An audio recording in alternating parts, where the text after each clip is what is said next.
About 6 years ago, a couple of girls from my small town had their lives changed forever. Like any other night, Samantha and Darian took a trip to Cookeville. They had their fun and went on their way back home. About 20 minutes from Sam's house, Darian's phone went off. She took her eyes from the road, hands from the wheel, and reached out to grab it. When she did, it fell to the floor. She then reached out to grab it, and she jerked the wheel, and the car swerved off of the road. The girls, 15 and 16 years old, proceeded to hit a tree and spend a couple of weeks in the hospital. Darian, the driver, had a couple of injuries, the worst being fractured vertebrae in her back and neck. Her best friend, Sam, was severely injured.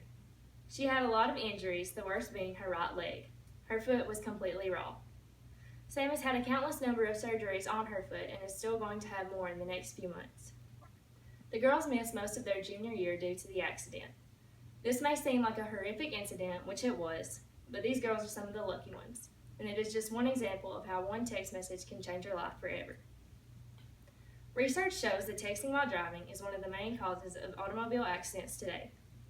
In 2013, 10% of all drivers 15 to 19 years old involved in fatal crashes were reported as distracted at the time of the accident. For these drivers, 15% were distracted by the use of cell phones. 10% of fatal crashes, 18% of injury crashes, and 16% of all motor vehicle traffic accidents were reported as distraction-affected crashes. 1 in 4 motor crashes affects a cell phone, and in 2013, the number of those crashes was around 341,000.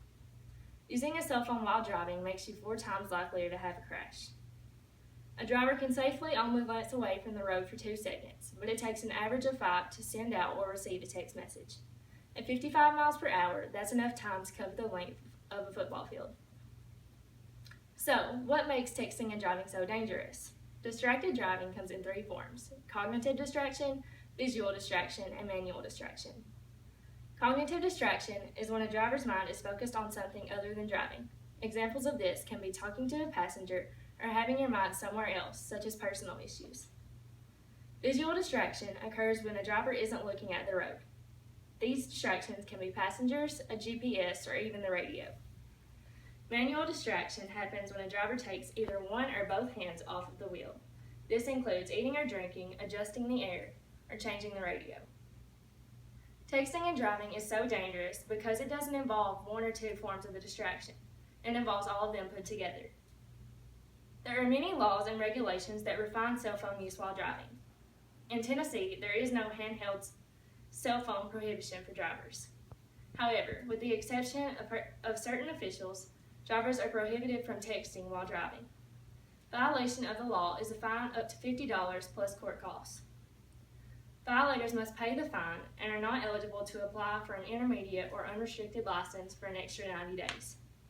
Tennessee's law is a primary law, meaning if an officer sees you texting while driving, he can immediately pull you over. The rules sound great, but enforcement is extremely difficult. If a police officer pulls you over, he or she cannot snatch the phone from you, so they must ask, "Were you texting?" In this case, most people will deny. Other drivers are extremely sneaky and will never even get pulled over. Because it is so difficult to enforce, law enforcement has chosen to educate drivers on the dangers of texting while driving by handing out brochures like these to drivers at schools, county fairs, and other public places. They've also turned to TV advertisement, like this 30-second clip. Letters. 5 letters. Just think about what am I doing right now? Smile. Smile? Uh-huh. This is so easy.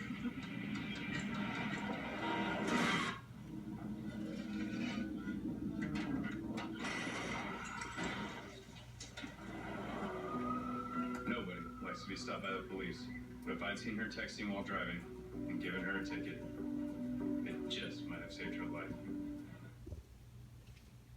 As you can see, accidents can happen quickly and can have devastating consequences. For bus drivers, the penalty has recently changed following a 2014 accident in Knoxville that killed 2 students and a teacher's aide, while injuring dozens of others. Now, bus drivers in Tennessee are restricted from any cell phone use while the bus is in motion or while transporting children. Violation of the new law carries a minimum sentence of 30 days in jail and a fine of at least $1,000.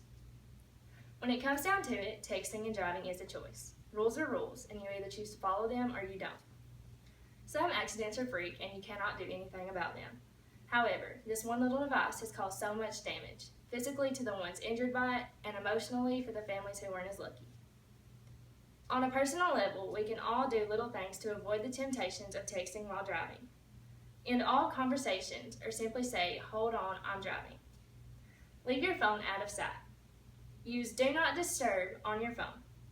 If you must answer or send out a text message, pull over and stop driving.